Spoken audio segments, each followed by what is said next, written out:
Good morning and welcome back to the channel. So today I have two decks for you guys here. I'm going to be doing two low unit hyper thin control decks. These are going to be nitty gritty control decks that basically have no points, but they can deny everything on the opponent's side. So I used to have a lot of fun playing this way. I've took a really big break from playing this way, and I've really enjoyed the way that I've been playing the game over the last few months, trying tons of different things and playing a variety of boosty decks and control decks and all types of stuff. And I feel like it made me a better player, but I want to take it back to where I used to be and what I used to like to play. And if you can play this style properly and disciplined, you can win a lot of games. And even though it's like the furthest thing from meta, because right now it's all about point slam and tempo, you'd be surprised what it does. So this is a little bit of a deck guide, but at the same time it's a little bit of a let's play. If you just want to see some really close and dirty games, well, check this video out. Now, to kind of go through the deck here and why I call it hyper thin, we have Simlast that's going to be playing bronze specials from our deck. We have the Lacerates, the Rebukes, the Bombs that we can fetch for here, so there's plenty options. We have Madoc that's going to be naturally thinning from deck when we play a Bomb. We have Knickers with the recent provision buff that's going to be helping us on the battlefield. It's going to be summoned at a random time. For whatever reason, he likes to come out when I play Dunka, so it usually happens pretty early in the game, which is nice. And of course we have our leader that's going to be bringing out these Brocklon Sentinels. So with all of these thins that we take, we generally get down to about 3 cards at the end of the game. So to me, that feels like hyper thin. And it's low unit because we're using the low unit, so that's exactly what it is here. Now, I was watching a stream the other day. Teammate Fuelin used Scorch in a Skellige deck, and I was intrigued. I felt like, why don't we just throw this into our super control deck today and try it out with Qcento? And we got some pretty good Scorches today. I'm not unhappy with it. In the second version of the deck, we don't have Scorch. We'll get to that in a second there, but this was just kind of fun to play around with. You can really substitute that for anything. Geralt Professional, Triss Telekinesis, you name it, right? 11 provision spots, not hard to find something there. Protector's really good for control. We have Heatwave that's going to be obviously banishing something super nice there. You guys saw I did a low unit deck a couple months back. I'm liking this dragon here. The 2 damage with the 2 units really helps us kind of chisel things down. The alternative to this was Lambert at one point, but I feel like this card is just more versatile and it's a lot less expensive at 7 provisions. Gord is going to be like 50% of the points that our deck has, so you want to hold on to Gord for last say of the game where we can try and slam him down for something like 20 points in some cases, but certainly if we play him early we probably lose. And we generally pull into him. We don't have a direct tutor for him in this version, but we thin so well that we should get him. So you'll often see me take my thins early with leader to help secure that. And double roll punish, engine removal, you name it. Every unit that we have here does damage with exception to these 3. Well, these 4 technically that we play, right? These 2, this, and maybe this when we play it on deploy. But you know, it has the ability to damage as well. So we don't have a lot of proactivity. We like playing red coin, but we still have a pretty good blue coin because Dunka is usually the first thing we go for. If we don't have Dunka and Sabretooth in round 1 blue coin or Synthesis, we're in pretty big trouble. But usually you're getting one of the 3, preferably Dunka there. So that's pretty much the deck here. You'll see what it does when we play today. We'll do a little bit of voting in the comments, and this will be deck number 1, we'll call it. The other one will be deck number 2. You guys can vote and tell me which one your favorite one is. But then we retire them for a while after today. So moving on to the next deck, just to show you guys real quick. If you haven't checked out my hand buff gift deck, this deck is phenomenal, by the way. I posted that yesterday. It is a really good deck. Audio quality wasn't really great for the video, but you know, at least go in, look at the deck, maybe skim through the games if you haven't seen it yet. And I definitely recommend trying that because I think that's definitely one of the more serious decks for Qcento right now, if not the best deck that I can think of for Qcento right now. Maybe 1 or 2 minute changes in the bronze end, potentially after playtesting a bit more, but we went 6-0 with that deck, so it's definitely worth looking at. And we'll get into the second one here. Very similar principle. I've added a few more points. Okay, we'll address the elephant in the room here. We got Muzzle, right? This is me being spicy. We want to be able to see something with 5 power. So I took out the Scorch, we put this in, and they'll never know it's coming.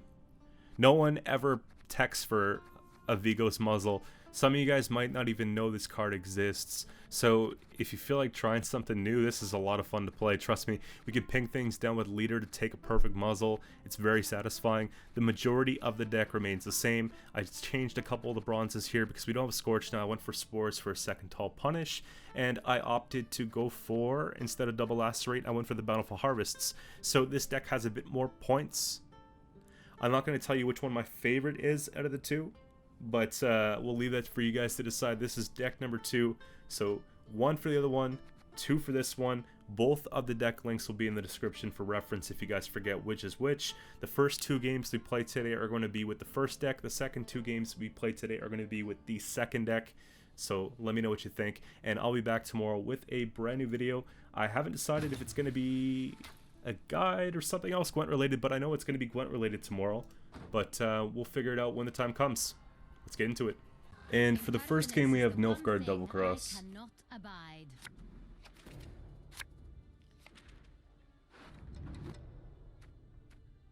It's obviously tucking away Knickers. That's going to thin out naturally.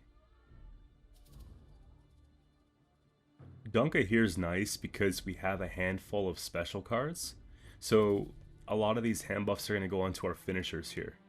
I want to put back Lacerate because I like to pull the double Lacerate when I'm playing this way with the Simlas. I shall not repeat Kamir's mistakes. And so we can just go down with that, get the engine going here. And what's nice is that she boosts a Skellige unit so that we don't have to worry about our other dragon getting the boost. So it's pretty funneled towards Gord. And we'll see if we can get another turn maybe with it before they remove it. Chances are they're going to coup it. It's been about 2 days since I played these games, but I can remember about like 97% of what I did here. I just love playing this way, and I don't do it every day because it's hard to win in the long run, but it's certainly just fun. And easy rebuke. They should have used it. I guess there wasn't really an optimal target.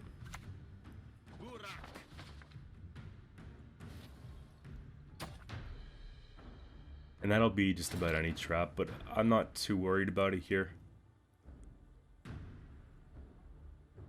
So we could take Scorch potentially. We could just take a bomb. I'm not in a rush to play either. The bomb does get us ahead, which is nice.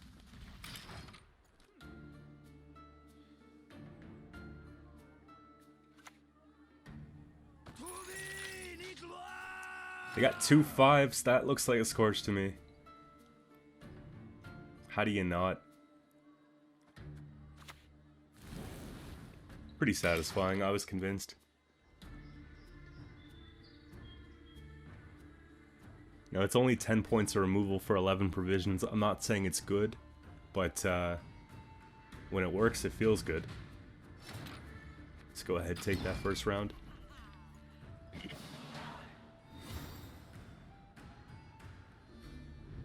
So, my last video, the hand buff symbiosis one, I love the principle of the deck. I was very proud of the way that it performed, and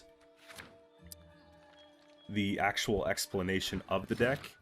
I was really upset with the shitty quality of the vocals, and it's just too bad. I felt like I needed to still share it because the amount of time it would have taken to redo it, it just wasn't feasible.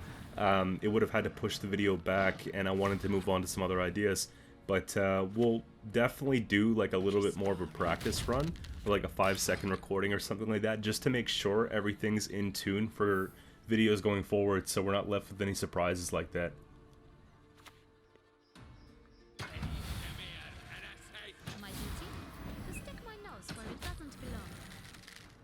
So we did win on even, so we have the ability now just to kind of play cards, really. I don't think we try and take them all the way.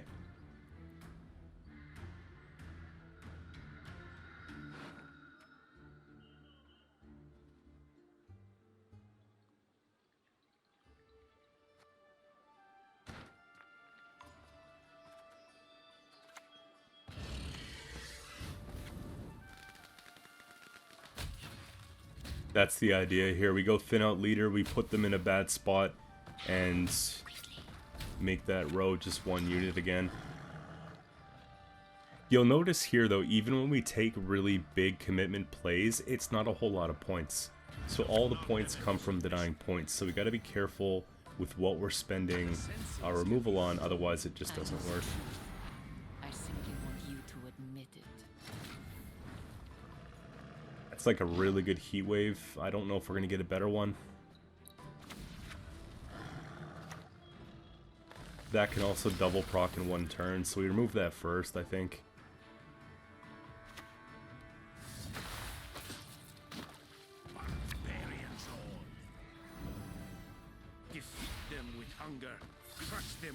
Would have been nice if they just jammed the row. We could have hit that with a double lacerate, but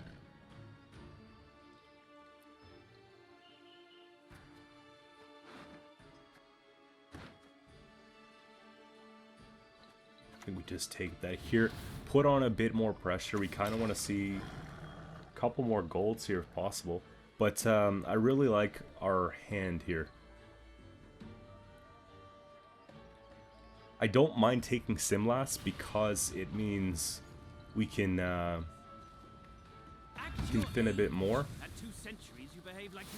So even if Simlas isn't doing a whole lot here, it just makes sense that we could take that, take the thin, go into round 3, gourd, all that sort of stuff.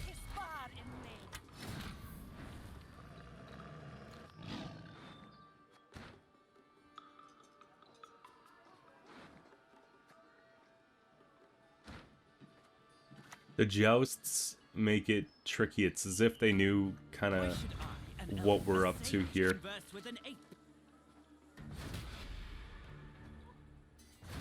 Yes, there was an argument to play them both on the front row, but it doesn't matter in this case because we are going to pass here. And if they try and tempo pass on us, we just win the game. So that's what I like about being in this spot when we're playing control, is that you can start trading up that way.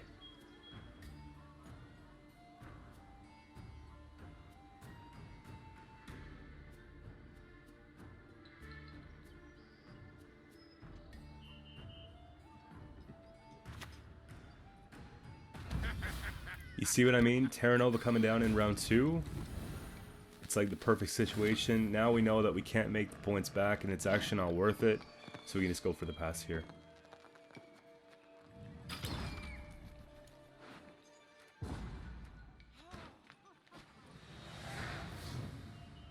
I used to play very obscure Uber control, no point decks all the time. Kind of like around the time I was taking a break from making content. Like when I went from streaming every day pretty well to not streaming at all and not doing the frequent YouTube uploads.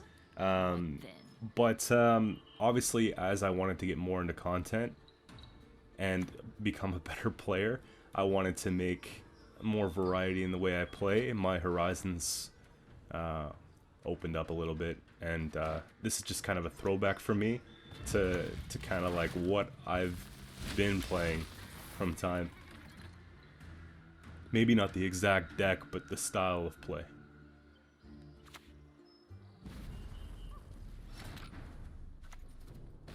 That's why my turns are quick, because it's like I've seen this 1,000 times.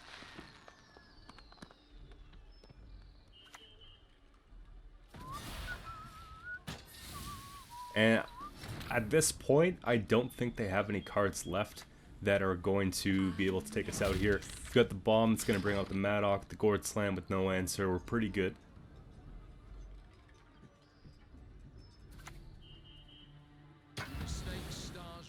Vilg is actually bad here because they actually don't bring anything out. I was surprised when I saw it, but I think they just know it's Gourd and it's done.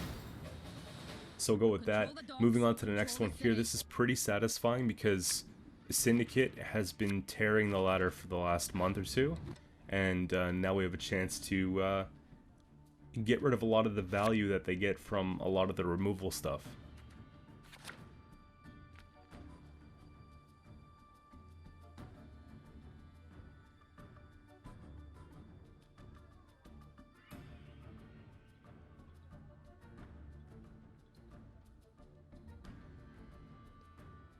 while I record this one. I'm still trying to figure out what I feel like playing after this, because I haven't played Gwent yet today. We did, this will be my second Qcento in a row. Did some Skellige the other day. A lot of monsters lately. We might have to go to Nilfgaard.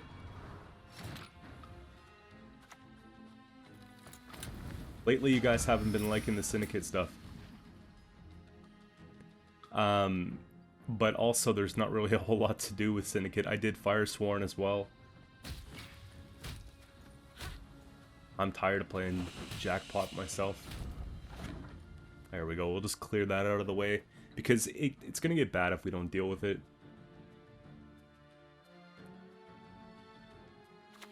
We can do Nilfgaard. I'm also really liking Northern Realms. I played Siege the other day, I played Witchers the other day, I did Mages for the first time maybe about a week and a half ago.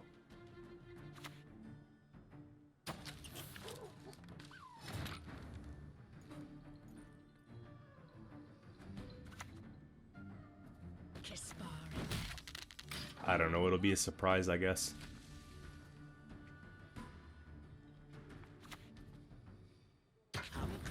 I should just have a dice, or a die, you know what I'm talking about, that just has every faction on one side, and I just flip that thing every day. That could be a way to solve the creative block, because I don't, like, I like Qcento quite a bit, but I don't really have a preference in what I play. The last couple months I've been playing, like, I've been enjoying Skellige, I would say, the most. Never a problem 4 inches of steel could be solved. Get out, you baldy-faced baby. So this is where I like to be. Getting out, obviously, the drill, getting out the justice, like these types of plays early on. We just want to make sure we have enough to keep going here. Kind of a sad bomb.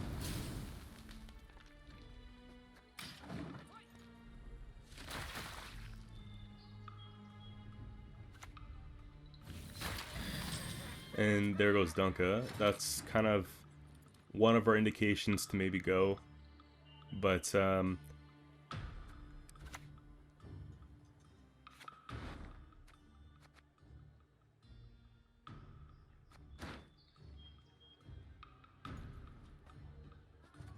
just thinking double lacerate's a sad story here.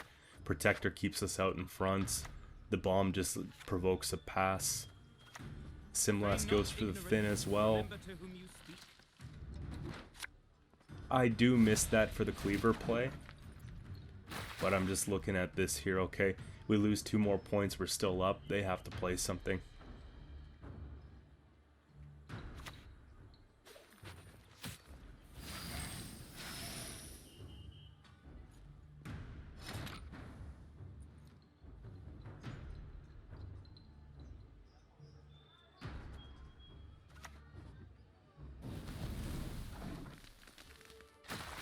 So if you look at it here, bomb seems like it's not worth it.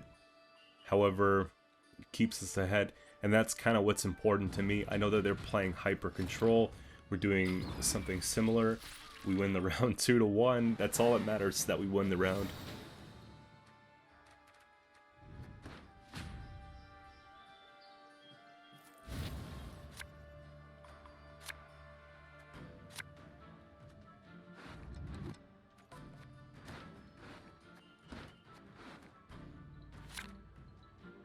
Scorch and Heatwave. No units they can interact, well, 1 unit they can interact with. I think we play on because we want to get, and this is a frustrating thing for me, because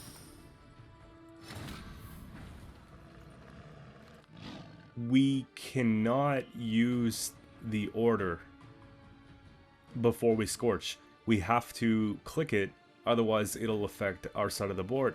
So we can't self-Scorch it.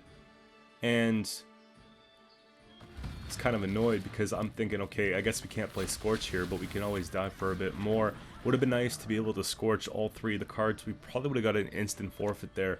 And it really just came down to Would we have ever binned a rebuke? I don't know if that's actually a correct line. Putting a rebuke in the grave on purpose that they go first and then taking the scorch. We do lose the 5 points there, so it's maybe a 10-point scorch. I don't know.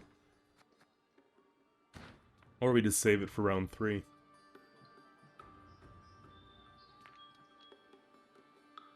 Now this looks stupid, but it's intentional. We're just going to take a rebuke on the 5, even though it has a shield, because I want to see cards.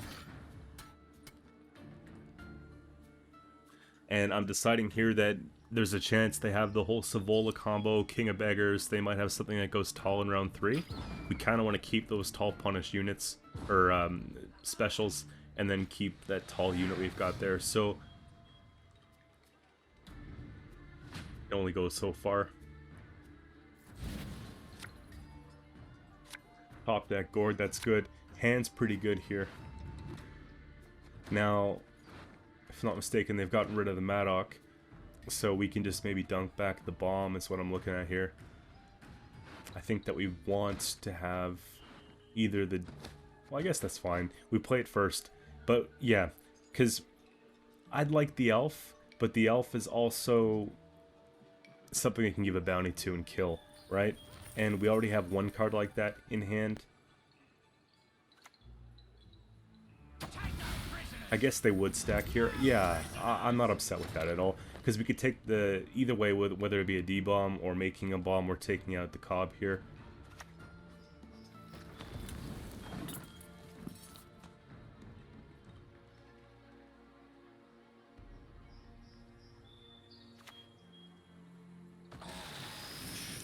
Now, if they can get to 7 and click it once, we have a 24-point scorch.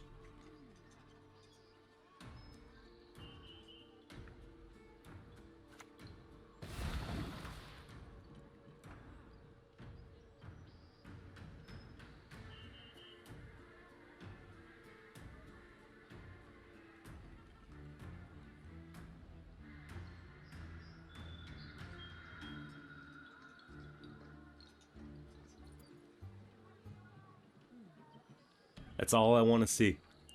I want to see them like fist tech their Savola to get the coin, click the Jackal once, and unfortunately we're not going to see that. So we'll spend the rest of the round trying to set it up.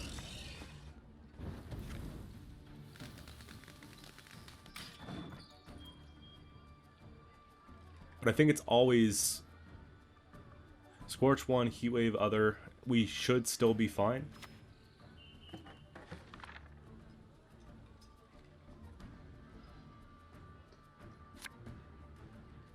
Unless they start spending offensively. This is what I was kind of worried about.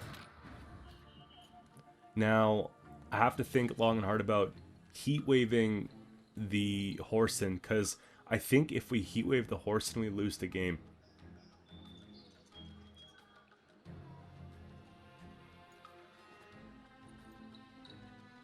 So realizing here that they're more inclined to put their coins into our dragon than they are to actually put them into the Jackal, it's probably just the good Scorch.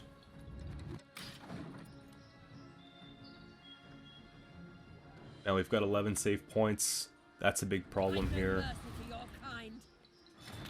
At least they have no coin. We go take the Heatwave on the 9. And really, it's their last card against mine. Gord's done what he's supposed to do here, so I'm feeling pretty good. I guess that was a special. So that's what I love about this deck.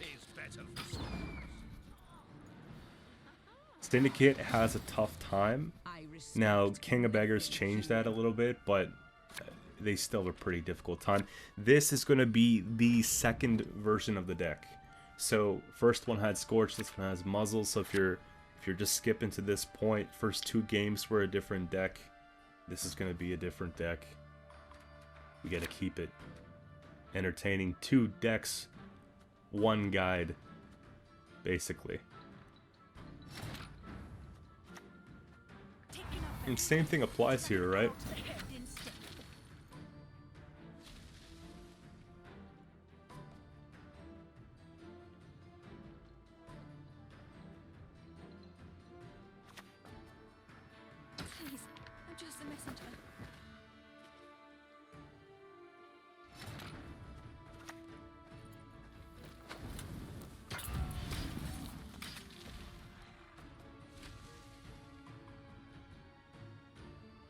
I mentioned a couple days ago that I was thinking about getting back into streaming with the coming month.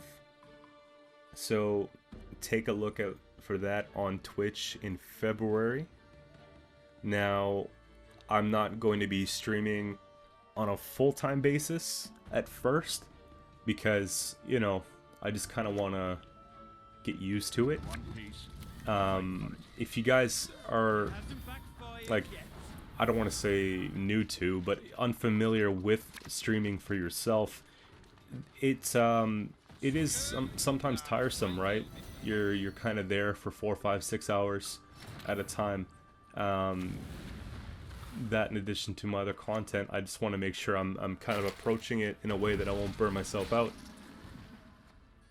But I'll be posting a schedule when I make one, and I'm trying to think of at the beginning a way to maybe do, like, I've noticed right now with the YouTube, I binge produce on Friday to have my stuff finished for Saturday, and then my Sundays have been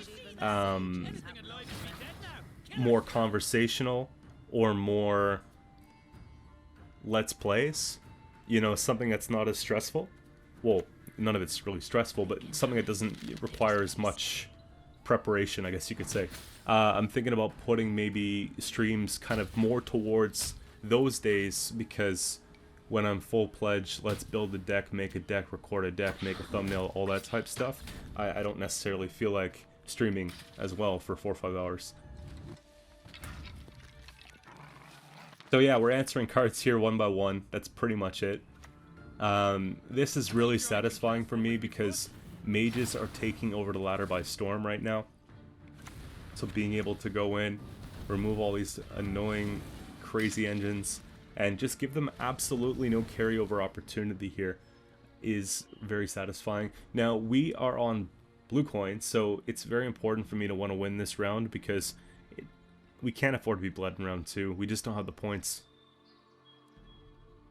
That's why you'll see me use leader early in this matchup, or in any matchup really, because that's kind of like one of our ways to win the round is when the Knickers comes out, and then we have the Sentinels as well coming out of the deck. It also makes sure we don't break them for later. Saving them to round 3 is kind of detrimental. Okay. So just one turn away from pretty much tying it up. It's crazy. We're not safe here. I think we have to go in with some damage.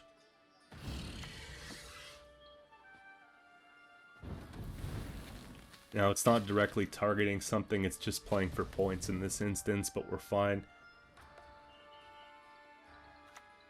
And I can't hit that, so we'll just go and take it. I usually like to look for something with Veil, or something that's ultimately going to change the way the game works, like the Rafford's Vengeance, or like a Siri Nova, or a Siri Dash, whatever the case may be, right? But in this case, I think Muzzle just clutched round 1. It doesn't seem like much, but when you see it in play, it's like a Philippa. We're taking points off their side, we're bringing it to ours. Now, I wonder how it would work out. If we had like a random Peller in the deck, maybe we can actually replay it here.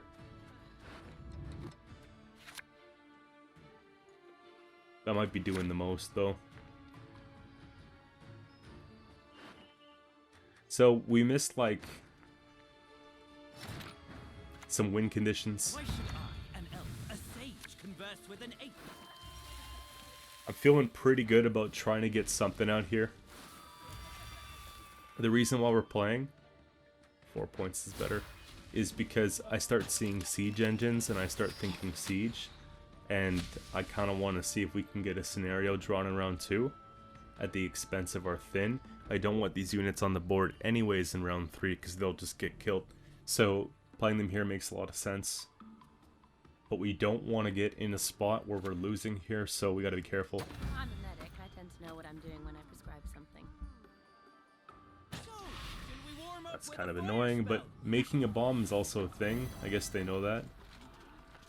Patience a 1.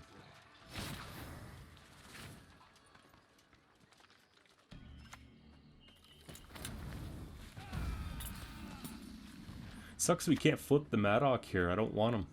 We want to keep the commando going. At least we have some time to deal with that. We can use the Dole, or we could just pass. Kind of got what we wanted, right?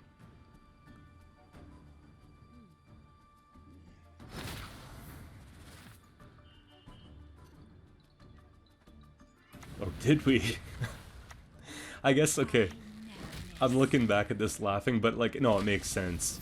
Like, it's not as bad as I think it is. They play Siege Engine, it brings out the second one, we just can't let Bombardment hit.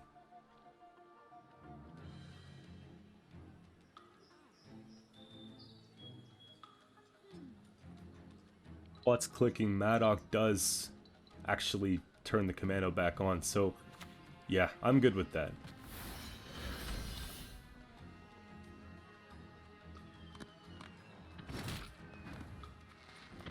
And why do we keep the heat wave? Why don't we just heat wave the scenario, right?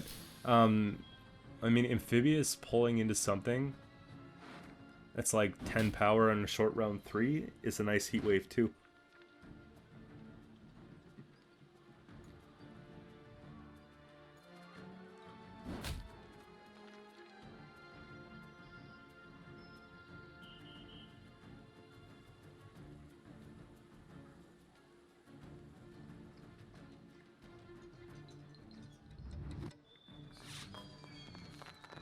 So either their hand's really good, or... Okay, that's not all bad.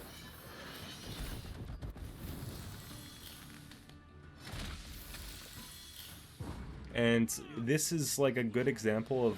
I played Siege the other day and I didn't mind it, but one of the complaints I had is what we see here.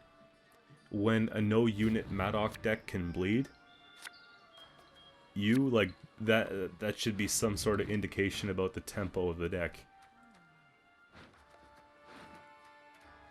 I think Spores goes because we have the Heat Wave. And I really want Tiger. Rebuke's not bad. That's probably better.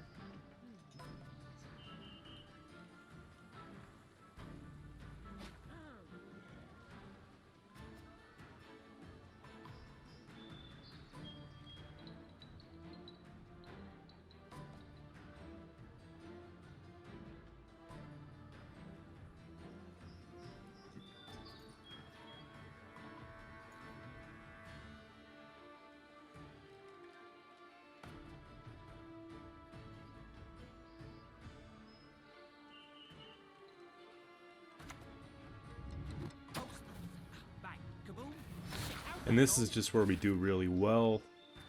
Like, they can let that climb to 20 for all I care, because we're not going to give them anything to use on it.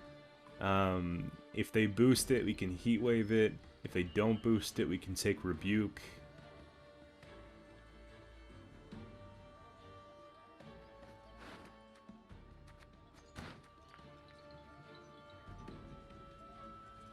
It's so weird looking at Skellige's grave and seeing a Siege Engine.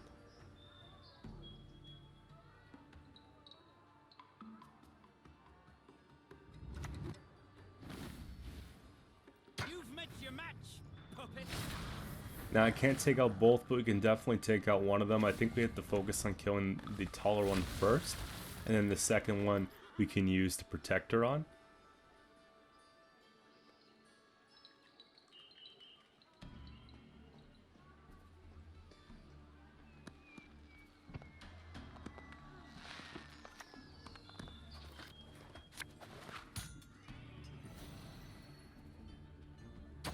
So 8, it'll be worth 2 more with the order. If we play Protector first, they get to use the order, so that it draws for the Heat Wave.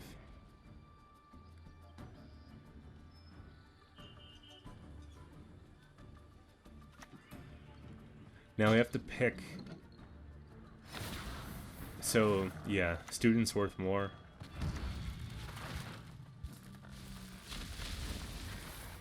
Now, let's say, hypothetically, they duel out the 7. We should still be fine. You have to expect something like that because the one order left. So 15-0. They can't hit this either, so the 2 points goes to waste. We've got 15 points on the board, so I think we pretty much would just win here.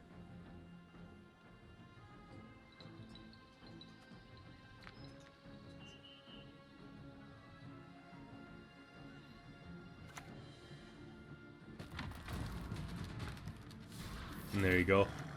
Gord comes down, huge finisher, 21 points. You get it done. And moving on to the last one here, I feel like this is a game that we shouldn't win.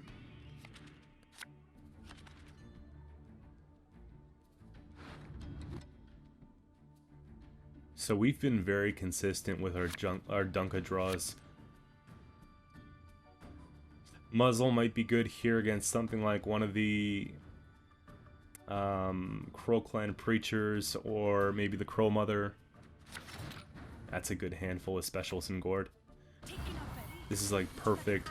We want to play a nice long round, somehow stay in it long enough to get maximum carryover here on Gord.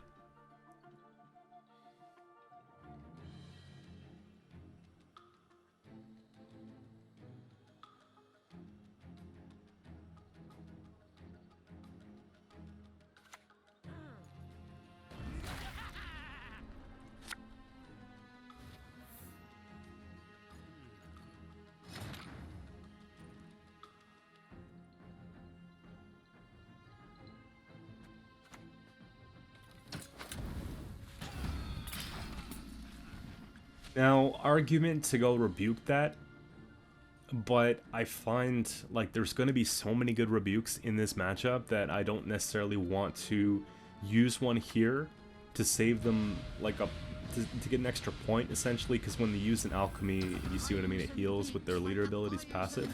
I think that's fine. We muzzle this because they're going to keep bringing it back, and we click this so we can get rid of that problem, right?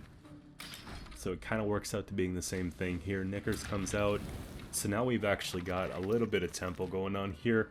We're only like one Burna discard away from a tie though. Pretty much, you know?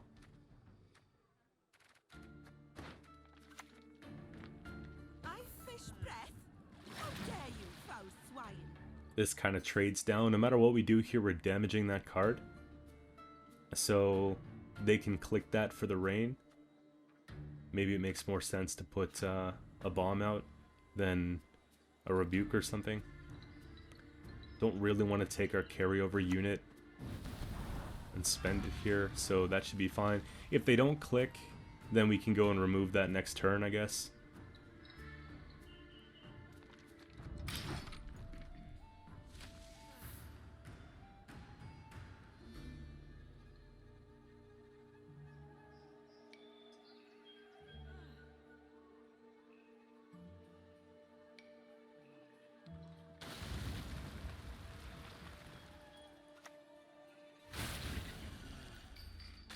Definitely should be on the front row.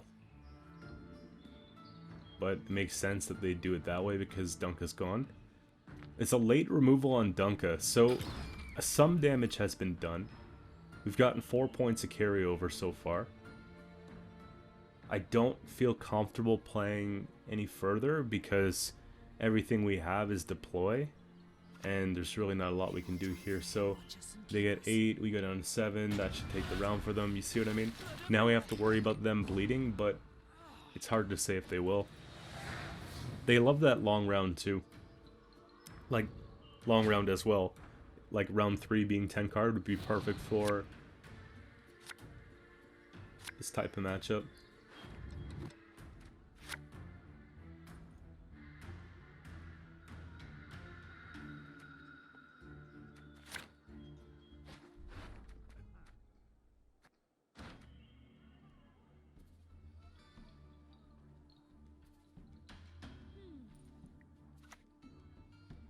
You can kiss my tail goodbye.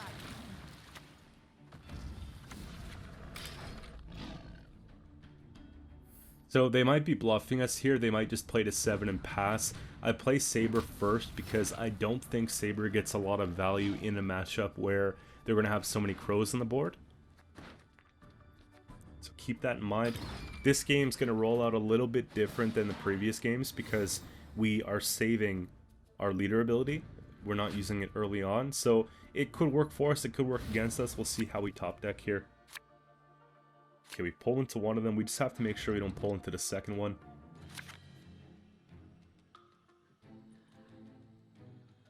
That was risky. We know we want that heat wave, but at what expense? It might get worse, because we have the bountiful bricks with Simlas, and we've got the leader bricks. So I think we just have to keep it. We might get a really good red haze with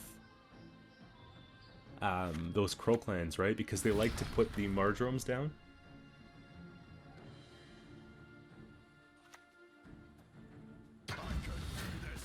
That's difficult. At least we have our leader here. That's going to make a difference. And I'm pretty sure they used the Griffiths already.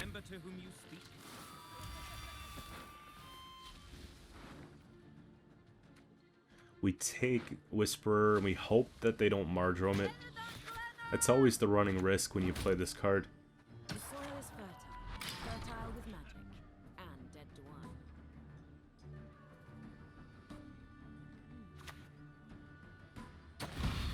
Nicked my mushrooms again. Okay, that's good.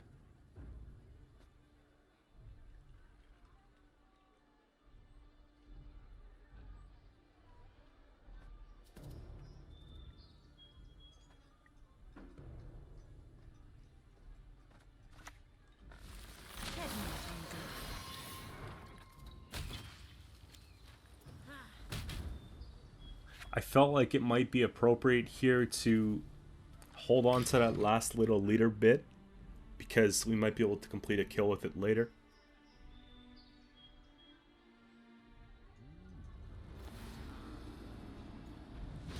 Okay, they respected it, which is fine, I guess.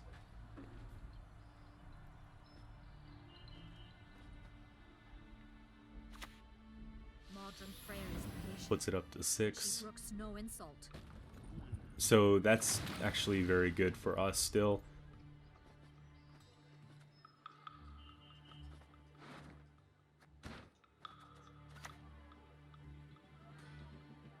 We do lose a point, but it's, again, I think it's fine because we get that point back time and time again. Like, as the round goes on, that preacher would just climb every single turn.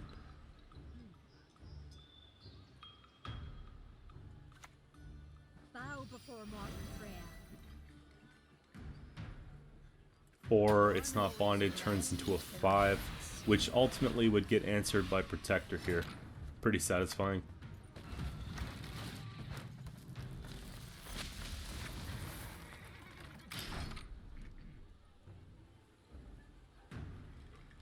And then maybe we just go for like crowd control. We could play down like the elf and the dragon, basically get rid of those 3 tokens in the front, maybe look for something to punish with the red haze in the back row, and then Spores might be a little bit difficult here, but they'll definitely Mardrome something, and Gord should potentially be enough. The lead isn't that significant here, and that defender makes it actually pretty annoying.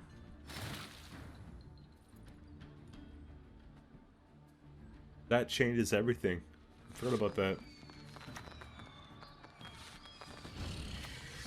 Because I don't even think at this point we try to go through it.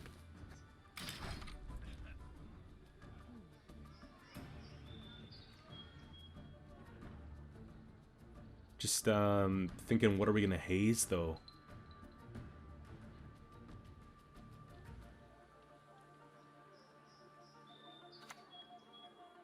My home is wherever the road takes me.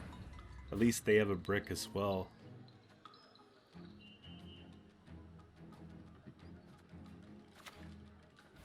I do it anyways to bring back Maddock. Don't dump it, because you can still click haze for no offensive points and bring back the Maddock. 3-point turn. They had a 4-point turn, so it's not all bad. 6-point turn. We're just kind of having petty exchanges here. I can't click Maddock because we have this answer here, so I think we just dump it. in the center for aesthetics, and then what? Oh boy. Was that for the preacher, I guess? Little 1 point spores. This is where these control games get ridiculous, man. Like I said, games you shouldn't win.